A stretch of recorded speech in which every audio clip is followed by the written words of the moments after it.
What is going on, Headliner Nation? Jake and Kyle coming at you today for something new, Kyle. Now, for years, we've always put in our start and sit videos our accuracy percentage from the week prior.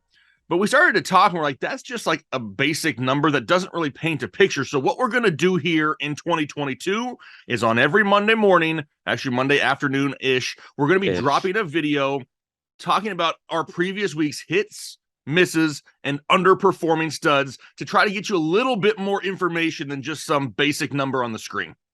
And I love it. And like you said, it was your idea. It was your idea, so you should probably love it.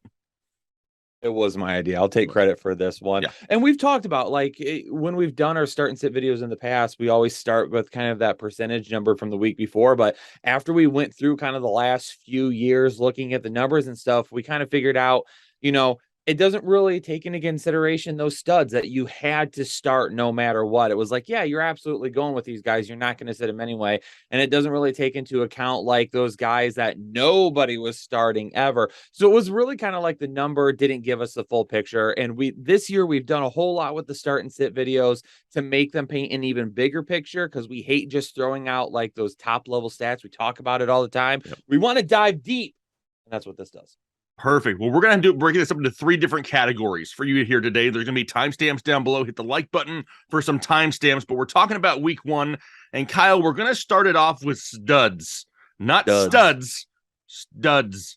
It's kind of hard to even say it any differently, but we're talking about top tier guys that you were going to start regardless of what anybody anywhere said, because you drafted them so highly, yet they underperformed in week 1. And Kyle, there is a lengthy list of players here.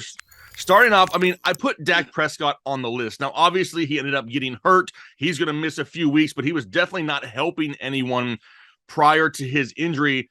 And we can talk about CeeDee Lamb as well. Now, because CeeDee Lamb's on this list as well, I'm just concerned that now that we're not going to have Dak for a few weeks, even though him and CeeDee Lamb and Dak, they weren't on the same page, a lot of that has to do with the Tampa Bay defense. I want to make sure I give them some credit. But now going forward, CeeDee Lamb, a second-round pick for a lot of people. Are we going to panic here a little bit? I don't want to panic yet, because he's still the number one on an offense that likely is going to have to throw it from time to time. But his ceiling is greatly lowered. Diminished. Gone. Big diminished. Caps lock diminished. But I also don't want to panic just yet. Right. I think a lot of people are going to panic, but here's why you can't. You're not going to drop CeeDee Lamb.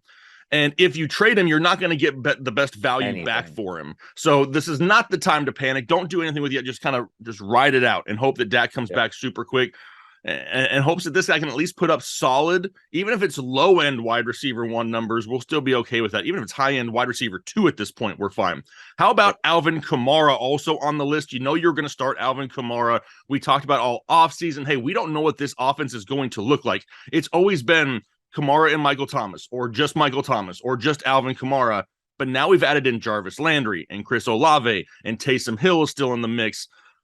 Alvin Kamara was kind of the odd man out yesterday. Didn't get much of an opportunity. Taysom Hill was taking carries out of the backfield. That's not what you want to see. They were forcing the ball down the field a little bit more to Jarvis Landry. They looked for Michael Thomas in the red zone. So Alvin Kamara is the odd man out. Now, do I think that happens every single week? No, probably not. But what that tells me is each and every week, we're probably going to have a performer in this Saints offense that's probably going to disappoint some people. Well, really, there was 3 kind of like pass catching backs, or guys whose ceiling, with the pass catching work is greatly higher. And Aaron Jones and Austin Eckler fit into this same conversation. Yep. With Alvin Kamara. They just didn't get a ton of work yesterday. They just didn't really have that ceiling. And again, it's week 1. A lot of studs did not. So we don't want to go crazy with it, but that's why we're doing this show on a weekly basis, to kind of talk about what it is, what made it miss. With Aaron Jones and Austin Eckler, again, just wasn't really there this week. Yeah, which is weird. Weird for Austin Eckler, since we lost Keenan Allen in the game. Yep. Mike Williams was basically non-existent, who is also on this list. So you would have expected, hey, man, Mike Williams wasn't involved. Keenan Allen got hurt. Austin Eckler must have killed it. Not the case, this week for LA.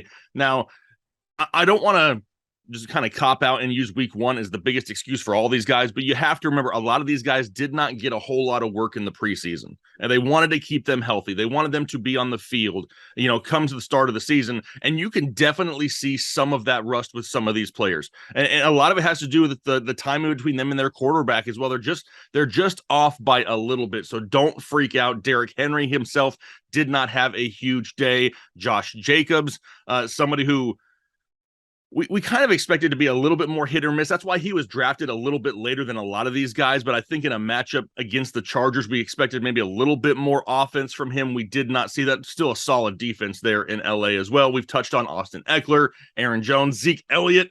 Zeke Elliott for me I think he was outside my top 25 rankings last week just because of the matchup alone with Tampa Bay.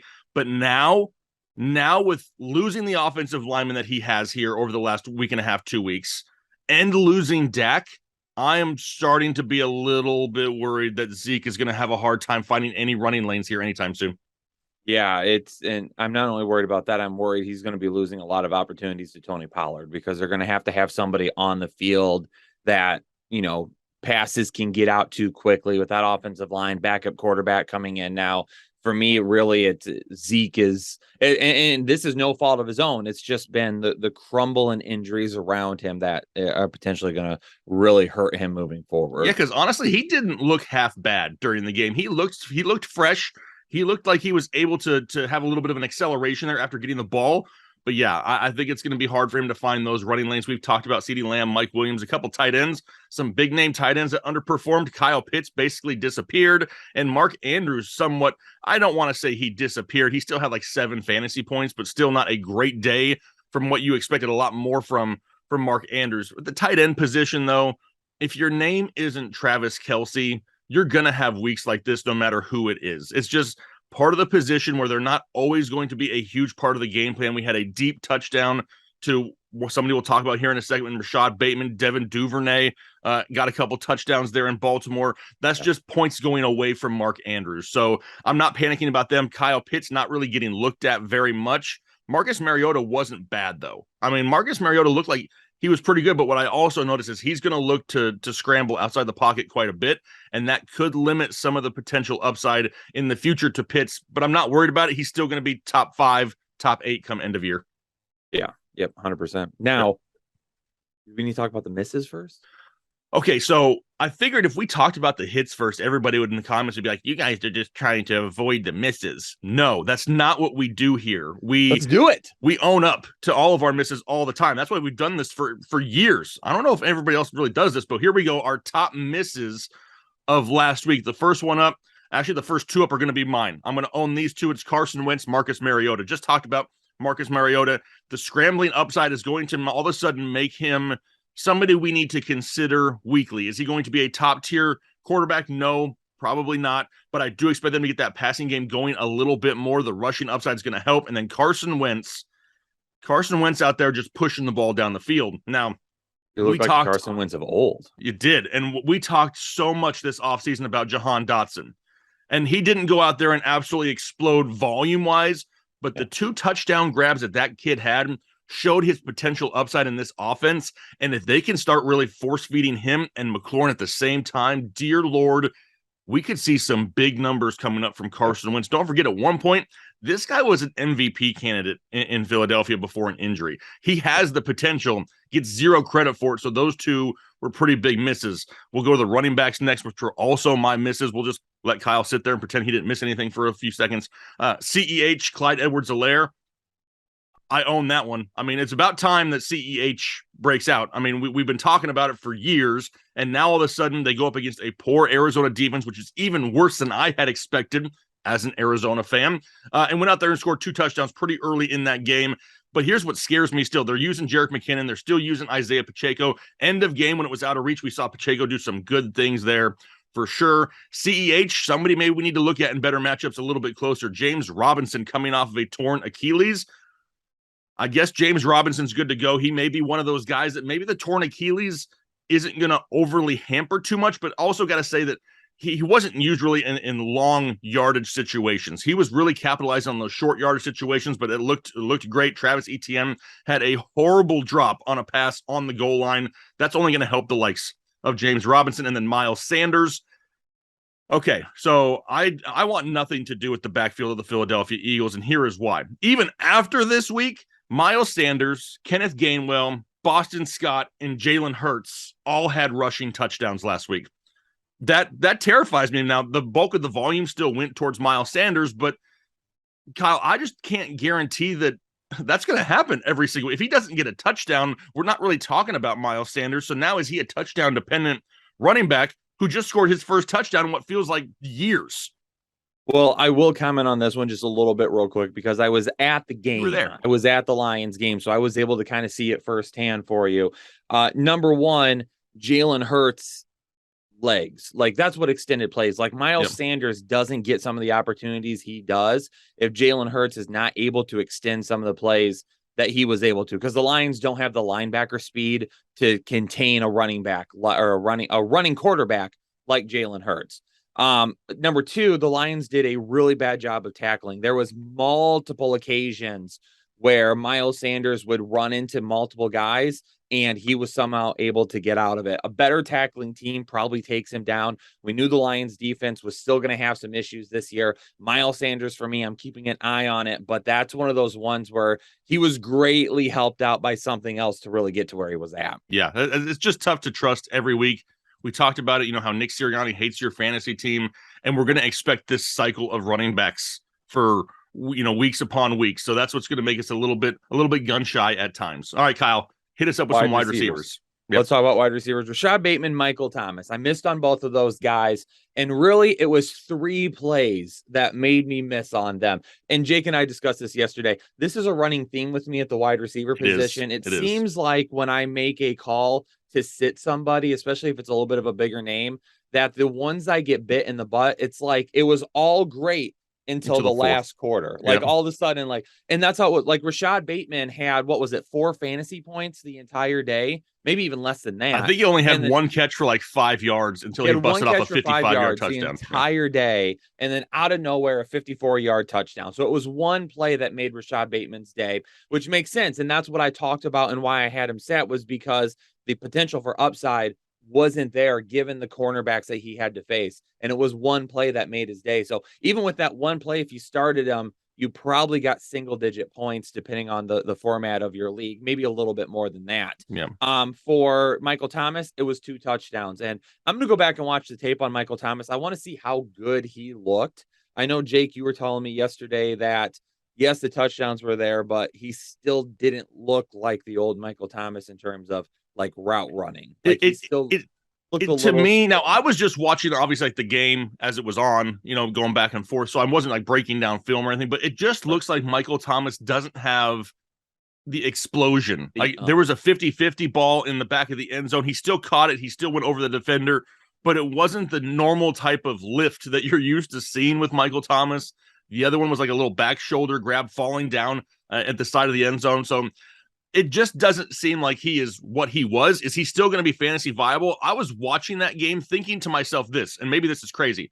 Allen Robinson is going to end the year with 80 catches for, not Allen Robinson, excuse me, Michael Thomas. He's going to end the year with 80 catches for 800 yards and could have 15 touchdowns. That's all. I'm thinking that's oh my God, they're going to in the end zone. When they get to the red zone and right there within the 5-yard line, Michael Thomas is probably going to be their guy. And especially if he starts to build some of that strength in his legs and gets back to closer to what he was, he could have a lot of touchdowns. I just don't know if we see him until we get in the red zone very often. Yeah. So those two, they ended up it was 3 plays that made the day for them. So yes, they're misses for me. For the most part, other than that, I felt like the analysis was pretty close. Where the analysis was not close was Allen Robinson. Yes. Definitely taking the L there. Really what that comes down to is just a lack in. If you're a member here on the channel, and you haven't saw it yet, I did a video breakdown the other day, a film breakdown of that game and maybe why Allen Robinson didn't have a great day. If you're not a member, I would encourage you to think about becoming one, because that's the type of extra content you get when we do film breakdowns and stuff like that. Really looked into why Allen Robinson didn't hit last week. Unfortunately, just him and Matthew Stafford were not nearly on the same page as what I was hoping for when I listed him as a start. It wasn't there for him. That happens. We move forward. We're very cautious of the situation as it starts to develop a little bit more with him and Stafford, and if they are getting him, included a little bit more. San Francisco and Chicago, Darnell Mooney, Brandon Ayuk were both starts for me. Debo ended up hitting basically because of a rushing touchdown. Mm-hmm. So if I'm going to basically say Bateman and Thomas screwed me over because of like 3 plays, I also have to admit that Debo was only a hit because of 1 rushing touchdown. So I would have missed on him too had he not scored that. But the weather was absolutely awful there. When we did our videos at the beginning of the week, we talked about it and kind of went through, this is a good matchup. This is what we're thinking. But then the weather started to get worse throughout the week. And that's why it's so important to make sure that you are paying attention to that last video that we do on Fridays, where we try to update everybody on weather and things that have changed, and injuries if they've happened. And then also make sure that you're coming into the live shows and listening to us, because as we got later in the week, I had these guys that starts, but I said to everyone, we got to be careful with it. We got to be careful because the weather isn't looking great. I think multiple times in the live show, we told people, hey, if you like have Ayuk or you have Mooney, like keep an eye on the weather in the morning because it might not be good. So the weather absolutely terrorizing everybody there. 100%. We even talked about it on the Sunday live show too. We had photos of Soldier Field with standing water puddles, and we were like, guys, you got to find some other options here. I mean, if you don't have any other options, I mean, I guess you don't have a choice. But yeah, it's those live shows Saturday and Sunday where we can really give that up-to-date live, update on some of these players instead of just relying on what you see on Tuesday. The weather has a tendency to change quickly. Yeah. And then at the tight end position, David Njoku, I really thought he was going to get implemented into the game plan a little bit more. I think the big thing that hurt him this week is that they could run the football and nobody was stopping them. I mean, that's just all there was to it. Cleveland was running the football. I think we're going to see him get worked in a little bit more, but for now, probably going to end up moving him back to being a sit until we see him really get integrated into the offense. I think week 2 is going to be a big indicator on whether or not that happens. And then TJ Hawkinson, with the trouble that the wide receivers may have had, especially in the slot with Maddox on the outside, there with former Lion Darius Slay. I thought the Lions wide receivers are going to have a little bit more trouble than what they did. Amon-Ra St. Brown was still a start. DJ Chark was the guy that I talked about on the waiver wire show last week. And, we've talked about a little bit as a deep sleeper this offseason. But Hawkinson didn't get nearly as many looks in the passing game this week as I would have liked to. I think that does end up changing as well moving forward. But we'll see. We'll see. Jared Goff was inconsistent at best. It was a big kick to the Hawkinson, Kyle. Big kick to the Hawkinson. All right, so now we've talked about Sduds. We've talked about our misses. Kyle, can we end it on a good note? Let's talk about some of our bigger hits here of the week. First up, Matt Ryan. We don't need to pat ourselves on the back too much. We really want to break down the hits or the misses and the studs, but this is just like, hey, we nailed this one. Yeah, we got a few right. I mean, we want to feel a little bit good about ourselves sometimes too. All right, so some of the bigger hits. Matt Ryan, first up as a quarterback that I had as a start. A lot of people didn't really know what to expect in this matchup. Sure, it was going up against Houston, but honestly, if you watch that game, Houston's defense is a little underrated. I think that they're actually going to make a little bit of noise. Are they going to win a lot of ball games? No, probably not, but they're not going to be somebody you just automatically just start everybody against them every single week. Ryan Tannehill. I talked about Tannehill this offseason about how underrated of a quarterback he is, that when Derrick Henry is healthy, Ryan Tannehill scores fantasy points. We started to see that a little bit yesterday. Dameon Pierce, everybody and their mother hopped on this bandwagon. We've been saying for a long time, not on it. I want to see it first. Ranked him in like outside the top 30 this past week. Listen, as bad as people felt about Cam Akers, who was probably like a 5th round pick, and Allen Robinson, who's probably like 6th or 7th round pick or something like that, with how bad they felt on Thursday night, Dameon Pierce owners that tried drafting him in like the 4th round to feel even worse. Yeah, all the hype surrounding Dameon Pierce for him to go out there and get out-touched by Rex Burkhead. Yeah, we kind of saw that one coming just a little bit. What's going to happen going forward? I expect him to take maybe a little bit bigger of a role, but if you watch back a lot of that film, I see a lot of Dameon Pierce running into the backside of his own blockers, and that is a problem right there. That's not what Rex Burkhead does. Rex Burkhead is really good in short yardage situations. Dameon Pierce has some work to go. He's not going to be the Hall of Fame running back that everybody crowned him to be over the last 2 to 3 weeks. We told a lot of people, Kyle, and probably 2 names that we said more than any other names on the live show Saturday and Sunday is we're telling people anytime that they were asked, you got to start Kareem Hunt, you got to start A.J. Dillon. Yep. Both of those guys were big hits for us. Both of them came back and produced. As of right now, at the time of this recording, Kareem Hunt was the number 5 overall running back, and A.J. Dillon was number 10. Both of them finishing inside the top 12. Big time plays that we loved this week that we told a lot of people. If you're asking us start-sit questions with your lineups, more times than not, Kyle, I didn't count it, but I have to guess that we said Hunter Dillon 50-plus times this past weekend. A lot. Yes, those were the two that really we focused on, on the day. It was like, those are the guys that we know we answered quite a bit with. So always glad when we answer those questions and are able to hit that. Some hits at the wide receiver position. Jarvis Landry, got a few people that, were very adamant with me that my call of Jarvis Landry is going to produce more than Michael Thomas. That was absolutely off the wall. And really, yes, they ended up scoring almost the same amount of points because Jarvis Landry led the team in targets, led the team in receptions, and led the team in yards. So Jarvis Landry, I think, is a thing and is probably going to have more volume than Michael Thomas this year. I'm sticking to that. Now, Michael Thomas might score more, but I think Jarvis Landry is going to be a guy that we're going to see him go back to over and over and over. Elijah Moore was a guy that I was worried about him and his matchup this week. It even mentioned that I wouldn't be surprised if Corey Davis outproduces him. That ended up happening. Elijah Moore still the long-term plan there. Just didn't like the matchup this week for him. A.J. Brown, I've been hypercritical of him and the Eagles offense so far this offseason, but I did tell you all in week 1 that he could end up having an absolutely massive week, that the cornerbacks for Detroit were not physical enough or big enough to go one-on-one with him. A lot of one-on-one matchups, which made absolutely no sense, but A.J. Brown was able to win almost all of those. Unfortunately, a few of them, bad passes by Jalen Hurts, but A.J. Moore is so good that he was able to make up for it. And then Gabe Davis. I mean, we've been telling people all off season long, you want yourself some Gabe Davis. And he produced. Yes. So we just had to make sure that we threw that one in there as well. Yeah, 100%. I mean, A.J. Brown could have easily had 200-plus yards in that game. Easily. And one of the biggest issues we had is the consistency of Jalen Hurts. So we're going to have the big plays, but are we going to get them as consistently as A.J. Brown's going to be able to get open? And we're probably not. I mean, we're probably not really going to see the potential ceiling of A.J. Brown. He could definitely be one of these guys that's up there in the mix talent-wise with all the other big names at the top of rankings every single week. But Jalen Hurts at times is going to limit that potential upside. Not going to take it away completely because we just saw A.J. Brown go out and get, 20 fantasy points here this past week. As of right now, sitting at wide receiver 7.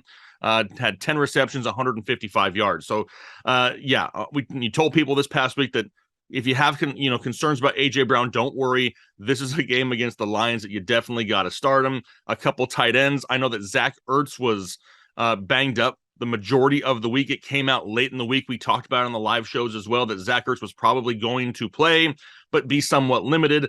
I specifically remember saying the words, listen, Zach Ertz may not get the full plate of target shares that we're hoping for, but the targets he gets are going to be more beneficial because they're going to use him in times of need.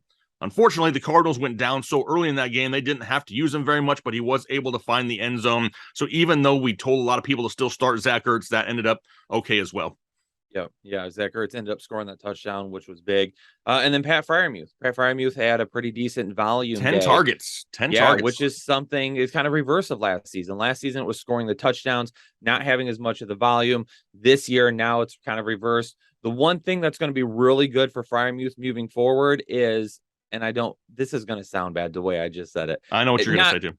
Yeah, not good that Najee Harris is injured. I don't want it to sound like that, but it's good for Pat Freiermuth's value because he's going to now get a lot of those targets in the short passing game that Najee Harris used to get. And the thing that kind of I'm keying on is a couple of years ago when Austin Hooper had his breakout in Atlanta. One of the reasons that they had his breakout in Atlanta is because they were hurt at the running back position. They couldn't run the football, and they didn't have the ability to throw the ball out of the backfield like they had in years past. Austin Hooper broke out because he took over that supplemental role where instead of running the ball, they were doing those short passes to Austin Hooper, high percentage passes.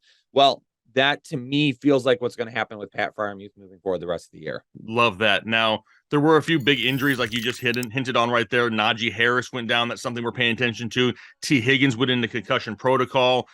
Damian Williams of the Falcons went down with a rib injury. He came back in, but Cordero Patterson had like 25 touches. I don't know if we're counting on that every single week. Elijah Mitchell went down. Now, I'm not going to sit here and break down all the injuries. We got the doc for that, so make sure you stay tuned. His video will come out later in the week discussing all of these injuries and just to see what we can piece together here after week 1. But those were a few of our biggest hits, our biggest misses, some of the reasons as to why, and then we had to outline our studs, Kyle, because there's a lot of big name players that disappointed people. Don't worry, don't panic. It's week 1. A lot of things can change. A lot of things can still go your way in fantasy football. By no means, Kyle, is your season over after 1 week. Absolutely not. And let us know down in the comments below. Do you like that we're taking this kind of, situation that we've always been, where we hold ourselves accountable for everything? We're taking it to the next level, like we've done with really everything else with our content this year. So let us know down in the comments if you appreciate and like this. Yeah, absolutely. But we're going to go ahead and get out here. We have a lot of content coming. We just had the waiver wire video drop. Make sure you check that one out. Starts and sits, rankings, everything else you need is right around the corner. So make sure you stay tuned, because we also got, Kyle, starting this week. End of week, we're talking trade targets on Friday. So if you're looking at some of these names and you are getting worried, we're going to start outlining some players that you can potentially look at trading for and trading away. So make sure you stay tuned, hit that subscribe button, hit the like button if you haven't already. We greatly appreciate your support. We're going to hop out of here for the day. So have a good rest of your day and a good week, and we'll talk to you later.